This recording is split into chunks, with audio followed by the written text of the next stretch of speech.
The challenges facing our teens today mean that more than ever, we need to be there to support them and encourage them. The DrStem Show is here to provide discussions about topics that will help promote healthy relationships, self-image, and success for teens, parents, and the community. Our young people can achieve more in life than they ever dreamed possible. The DrStem Show, hosted by DrStem Malatini, will foster these discussions and encourage your participation. I'm told this is the time for the NBA Finals. My understanding, the Miami Heat are playing the Spurs. I don't know anything about it. So today's guest, who's an aspiring NBA player himself, Rashad Keys, will tell us all about the finals. Welcome to the show, Rashad. Hey everybody, I'm Rashad. Nice to meet y'all. Okay, yeah, it's come down to the finals, and it's come down to the Spurs and the Heat. Even though I'm a OKC fan, they got put out last round against the Spurs, but I'm gonna root for the Spurs, even though I know the Heat's gonna win because like Spurs is kind of like, you know, an old team. Oh, so you're going for the Spurs? No, right, I'm going for the Spurs, but I know the Heat's gonna win it because they're just too nice. I was gonna say, so I'm gonna go for the Heat because I just always like the opposition. That way, I know we can beat you there. So play the devil's advocate. I'll play devil's advocate. But you're going. I know. Congratulations, by the way. I know you're graduating tomorrow from Salem High School. Yes, ma'am. Yep. And where are you going to college?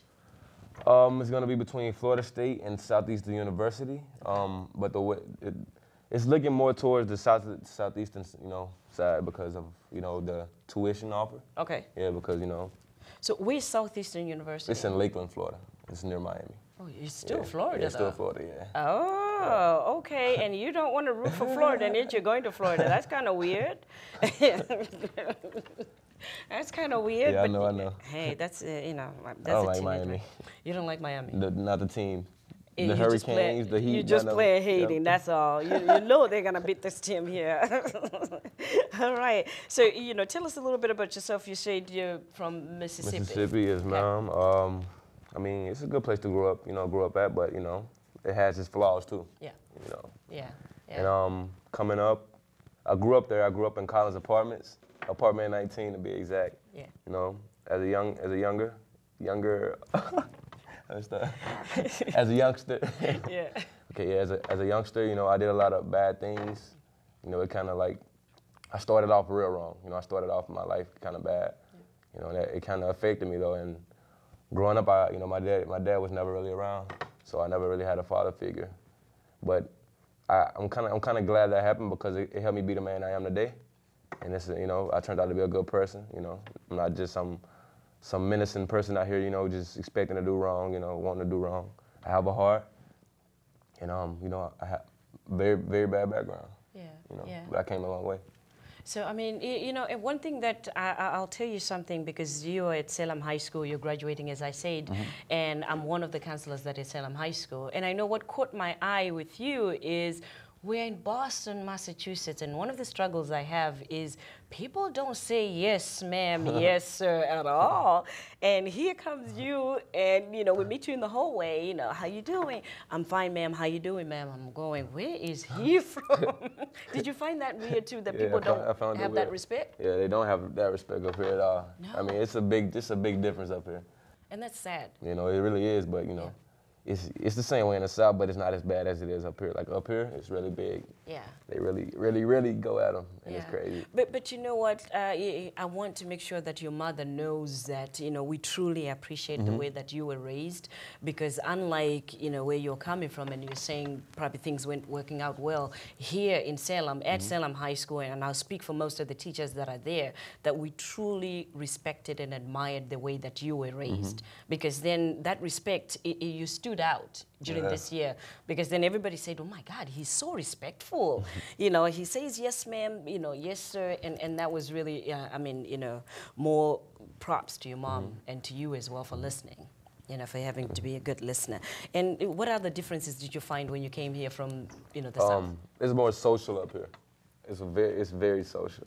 And I kind of had problems when I first came because, like, my accent, nobody, you know, could understand what I was talking about. Like, I was speaking so much slang, like nobody could hear what I was saying. So I had to like switch up the way I was talking to people and all of that, you know, for people to just could hear what I could say. That was one of the big differences. Another difference is the weather. Oh my gosh. The winter, it gets very cold up here. Yes, sir. It's very cold. Yes, sir. And I'm not used to that because in the winter where I'm from, it's around like 70. And people think, it's around like 70 is 60, cold? 60 or 50. The lowest it might get is probably 55. And people think that, they think that's just freezing up, In the South, they think that's kind of freezing. But up here, that's lovely, That's lovely. Up here, it gets like, 10 degrees. I'm like, yo, it's mad cold. But yeah, that's another big difference, the weather. And so, tell me about the time that your mom said to you, Rashad, I'm going to send you up north. You're going to Salem, Massachusetts. How did you take that? I mean, I took it as a joke at first. I didn't think she was serious at all, But as 2 weeks went by, my aunt actually came down. I'm like, yo, what are you doing here? And she was like, I came to get you. And that's when it hit me. I was like, yo, I'm really going to Massachusetts. Yeah. And all I could think about was Boston. I'm like, yo, I'm going to Boston. That's all I could think about. But yeah, it was a good experience just for her to tell me that because it just felt heartwarming to know I was getting out of the situation I was in. So and coming to Boston. Yeah, coming to Boston. You know what I thought about when I was thinking about how your aunt came over and took you and brought you back to Boston is because there's this saying, I don't know if you've heard about it, that it takes a village to raise a child. To really raise a good child, it takes a whole village, which means here in America, I'm from Africa, as you know, I'm from Zimbabwe. So that's literally done, that the whole village, people will come from the village, and if somebody says to you, what are you wearing? For girls, you start pulling your skirt down and going, okay, even if they're coming from right down the village and stuff, they don't have to be even related to you.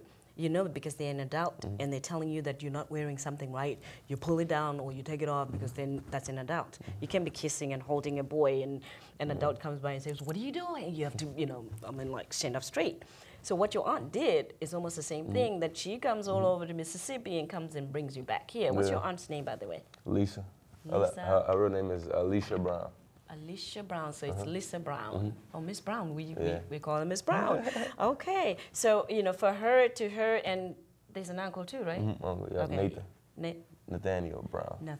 Oh, that's my son's name, Nathaniel Brown. So to both of them, on your behalf, I want to say thank you to them because I think that was brave of them to do that. Yeah. Did you give them a hard time too? I did a little bit. You did a little bit? Yeah, it's a little bit. Just a little bit. That's it. All right. But do you understand though that why they would be so, at least maybe look tough or sound tough to you? You understand why, right? I understand why. Yeah. Absolutely. Yeah, because as teenagers, I think the struggle for most adults is, what do I say to him? What do I do? Because every time that I try to say something, he gets mad at me, or she gets mad at me. True. And you guys do that all Yeah, the time. we do get mad. We do it a lot. Right? Yeah. So, as far as the school system, was there something different here when you came into the school system? I mean, yes, it's a few differences, yeah. Yeah, good or bad? I mean, some good and some bad. Up here, we do more of instead of taking notes, where I'm from, we usually take notes on the board and then we do that all week. And then by the time Friday comes, we take a test. Up here, it's more of just, it's more of just constant work. Oh, Constant okay, work, without the testing. Yeah, without the, we'll have a test, between probably once every 2 weeks, nothing big, nothing major.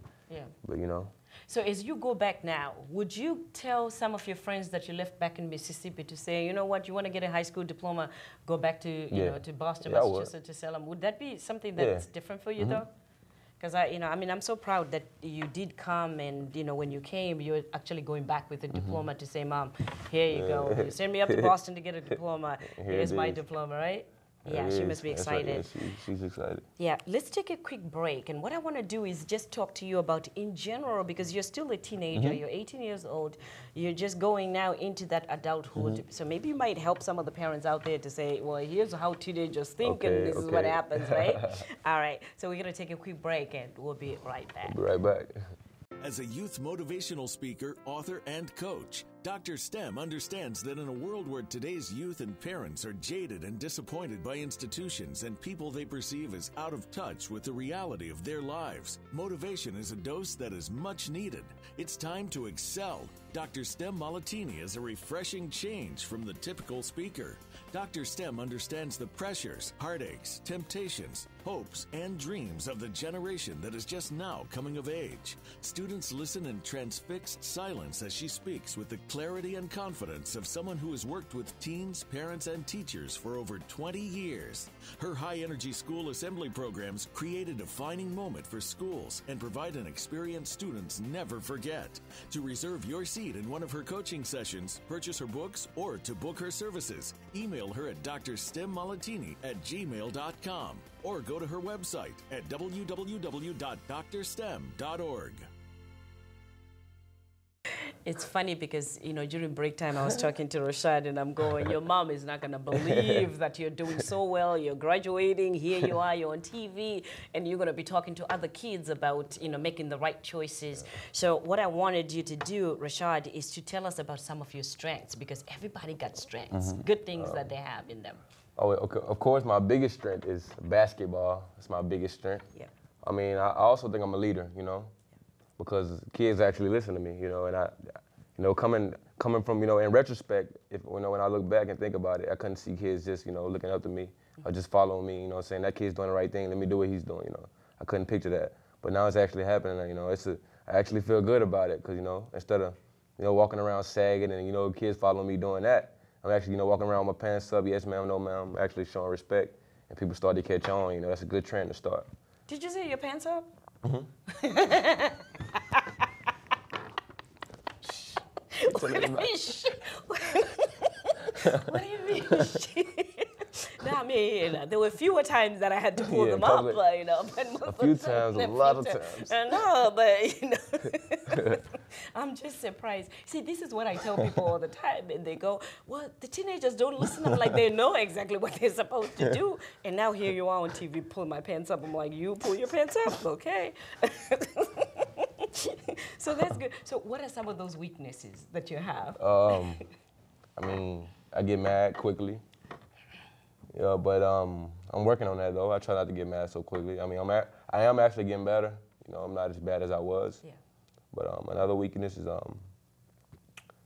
always got to say something. Like when I feel that something wasn't, you know, if I feel that something was wrong, I have to like say something to that person. You know, especially if it's somebody who, you know, who's abusing their power. Like most authorities, you know, sometimes in most cases, like I can't speak for every teenager, but I mean, most of the time when kids like try to retaliate, most of the time in most cases, because like authorities, they want respect, but like they won't give respect. You know, they think just because we're young, we don't expect, you know, just as much respect, you know, as they, you know, want us to give them. You know, that's the thing. Like if you want respect, you have to give respect too. Like, and I'm not just saying, you know, just respect us because, you know, we want respect. No, but if you want respect, you have to give it. You know, you just can't expect respect and then just treat us like, you know, however. You know, you can't do that. It's not how it works in my book, you know.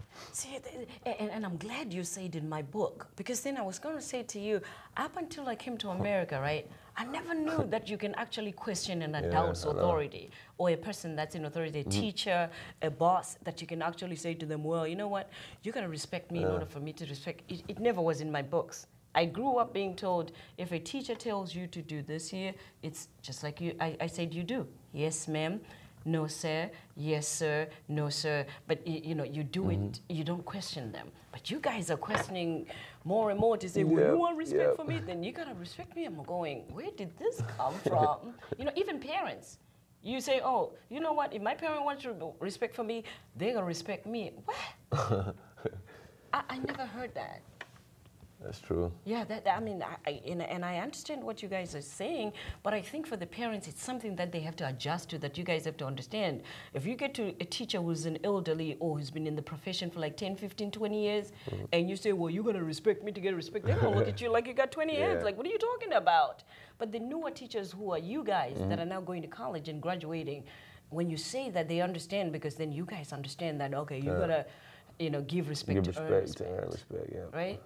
So it's a big thing for you guys, you know, for that respect. So I need you to imagine something, right? You're graduating now, and you're 18 years old. Yes, ma'am. 5 years from now, where do you see yourself? Where does Rashad see himself 5 years from now? 5 years from now? And this, I want you to open your eyes and declare it in that camera, because that's going to be your calling card. Where do you see yourself 5 years from now? Okay, 5 years from now, I mean, that's a good one, though. Yep. Where do you see yourself 5 years? 5 years from now, I know I definitely will be in college. I will be in college, trying to major in what I'm going to major in.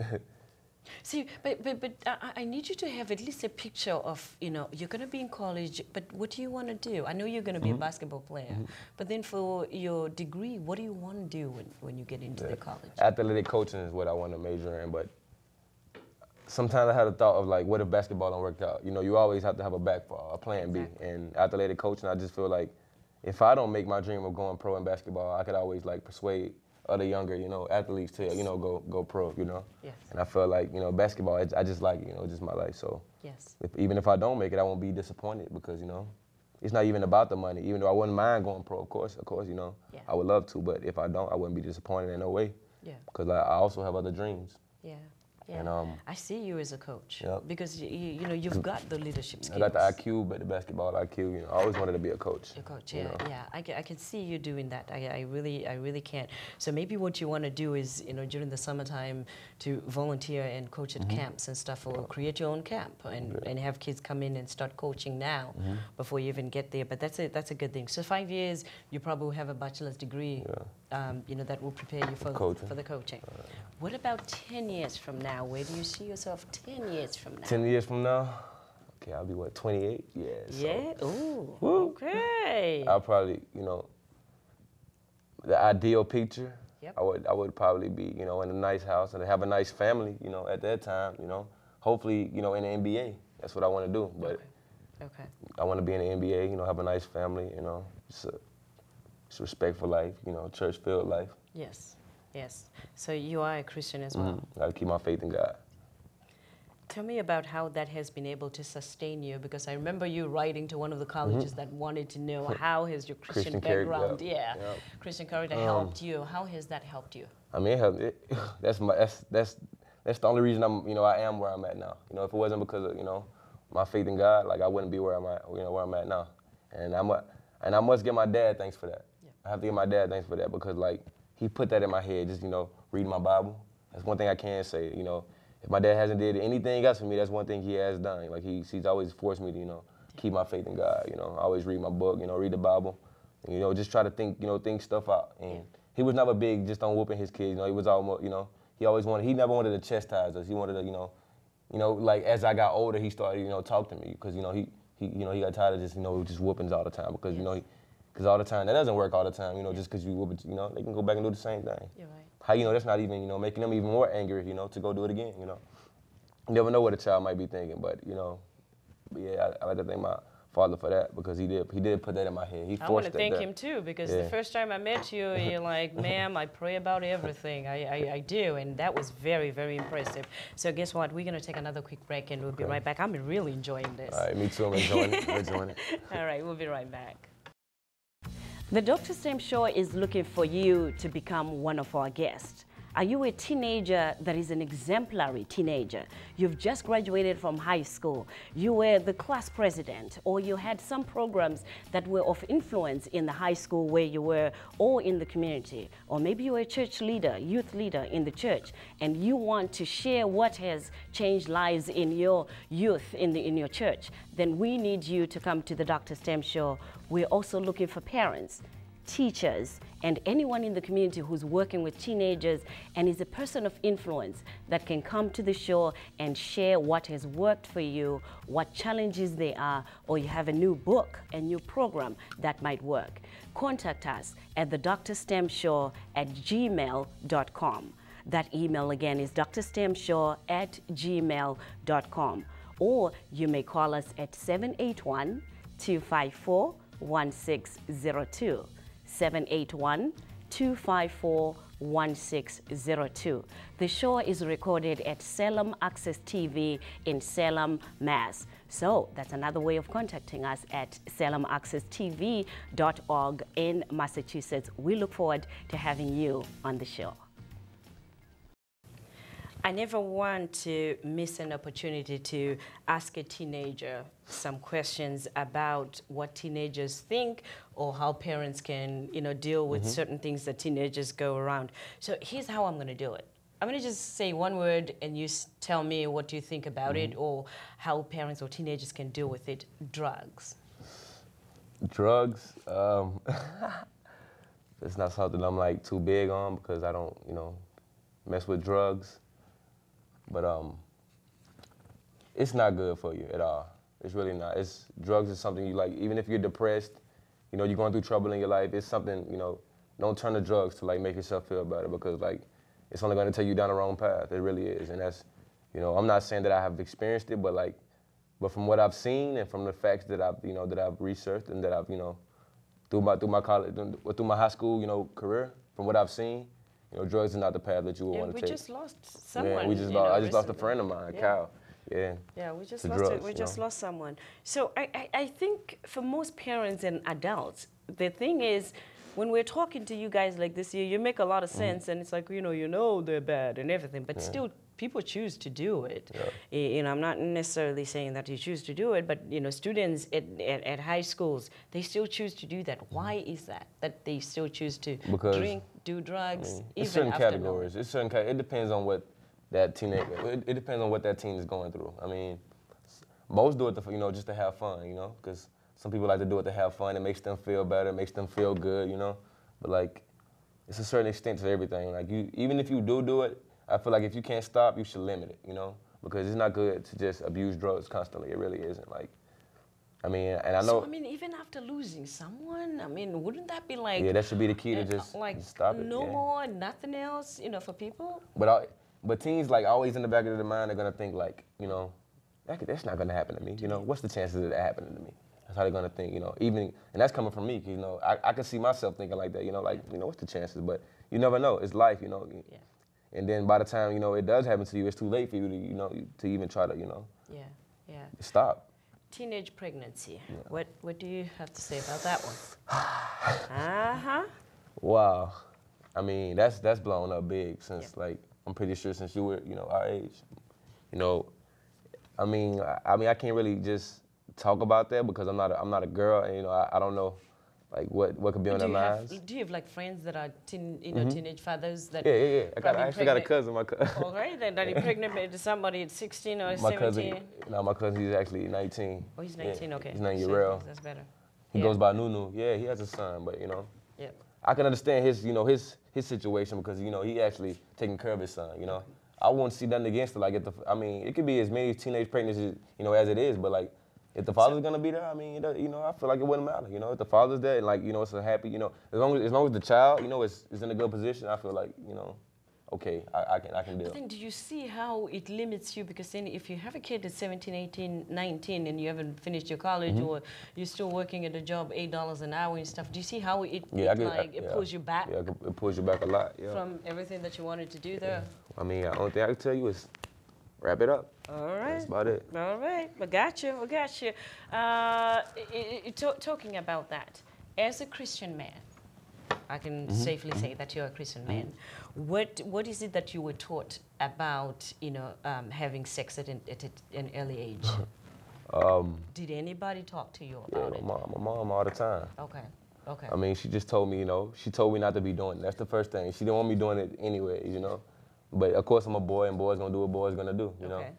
And you know, she just said if I am gonna do it, at least be, you know, let me see, how did she put it? She said at least be a man about it, you know, at least have, you know, manly responsibilities, you know, like wear a rubber, you know. Okay. I always use a condom every time, and she put that in my head, and I've always did it, you know. Yeah.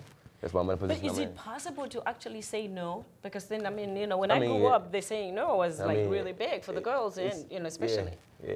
Is it possible? It's possible, for the kids to say stop? Yeah, but it's an unlikely chance, though. Yeah. It's the thing. You don't find too many boys, teenage boys at that, who's gonna say no to a girl. So I guess the parents, they just have to get used to it. Yeah, you gotta get used to that. Yeah. My thing is, I always tell the parents to be open, like your mother did, to be open. It's best to be open, you know. Open discussion with their sons. It's best to be open. That's what most parents, in my opinion, I think that's most parents' problems when they try to hide it and try to let the kids find out for themselves. I mean, once you hide something, it's eventually gonna come to the light, you know, no matter what it is, you know. And it's best for you to tell the child instead of, you know, them finding out on their own. And once they find out, you know, it's too late. You know, it may be too late. They probably experienced before they even, you know. Yeah. You never know. You're right. So your advice to teenage girls and teenage boys out there is? To wrap it up at all times. Use protection. Hey, I'm saying don't even do it at all. Yeah, abstinence is the way out. Take it from me. If you can. Yeah. I mean, I'm 18 and you know. Yeah, so we need to. So tell us about parents that always yell at their kids. Any experience with that? Yeah, I got like, a lot of experience with that. Why do you think they yell? They yell to get their point across better. Yep, that's the main reason. I mean, my mom yelled at me a lot. I mean, it helped me in most ways, you know. Sometimes it got on my nerves, but I mean, it wasn't nothing that I could really do about it. But so if you were to go back to her now and say, Mom, I understand why you yelled at me, why would you, I mean, what would you say the reason was for her? That she yelled? Because I was probably being a bad, you know, probably being bad. I mean, I can't say it how she would say it because of camera reasons, but, you know. No, you were being bad. That's all. Being a bad, I was being a bad butt, let's just say that. We understand. So in a few words, I want you to be able to say thank you to Mom. Yeah. You know, give her a heartfelt, because you know what she did, you know she's been there, so, you know, tell her your thank you. I want to start by saying, Mom, I love you so much. I mean, my mom, she's always been there for me, like, through everything, like, since I was born, you know? And I'm about to graduate tomorrow, and it's just, you know, I just thank her so much, because like without her, I wouldn't even be in this position. You know what I mean? And she couldn't get her high school diploma because of me, you know, because, you know, she had me. And I feel like, you know, this could just be payback, you know, show her that, you know, I appreciate it. You know, just showing her that I got my diploma, you know, and that she sent me up here for a reason. And I told her before I came that I was gonna make a name for myself, and that's what I came up here and did. Good for you. So I know she's gonna be proud of me, and I just thank her for everything. Good for you. I love her so much. Auntie and Aunt Miss Brown and Mr. Brown, what do you say to them? I want to thank them a lot too, because they helped me with a lot of things. Like, I mean, they gave me the chance to come up here and live with them, and I think, you know, I thank my aunt and uncle for that. And my aunt, she's a real cool woman. She's, you know, she's real nice. You know, she's nice to hang with. My uncle's a real cool guy too. You know, you never just, you know, hung around him or just talked to him. He's real cool. He's real He's a nice man. You know, I thank them a lot, because without them, I wouldn't be up here. And they've given me a lot of stuff, and, you know, just helped me throughout the year. They supported me through the whole year, basketball, everything, you know. So the other villages, I was saying to you that it takes a village to raise, you know, a young man like you are now, who's going places, because you are going places. It takes a village. There are pastors back home. There are other people, other relatives back home. Can you name a few and just tell them thank you? You know those ones that were there when, you know, it was really tough, and they just stood by you even when you're being bad as bad. So why don't you name them too and tell them thank you? I mean, first off, again, my mom. I want to thank my mom for everything. My Aunt LaDonna. CT LaDonna, I thank you for everything, because you put it in my heart. You put God in my heart, you know. With my dad, you and my dad, y'all both, you know, forced that. You know, that's my dad's father. My dad's side of the family is, you know, real Christian built. My mom's side too, with my dad especially, you know, this side of the family is real Christian built. And just my Aunt LaDonna, my Uncle Shirts, and, you know, and when I was coming up, they told, you know, just taught me the right things to do, you know. And at the time I wouldn't listen, but now I see, and that's what matters, you know. I see now, and that's, you know, I won't do the same things that I used to do. I learned from it, you know. And I also want to thank my brother. For just being there with me through everything, you know, I could just go back and tell him my problems through it all. That's everything, you know. Yeah. So you know what I'm just thinking of is, I hope you know the song Amazing Grace. Yes, I do. I was blind, but now I see. Yeah. So at 18, to be able to see that, you know what, everybody means well, and they want you to succeed. I hope nothing but the best for you. Thank you. As you go out there, and I hope that you'll continue to make your mom proud. Yeah, I will. But now it's about Rashad. You're 18 now. There's no more teenage stuff. You can't think twice about doing stuff. You just gotta be a man. Now that you have a younger sister and a younger brother, be an example and continue to be an example to the world. I will. All right? Yes, ma'am. Wish you the best. Thanks.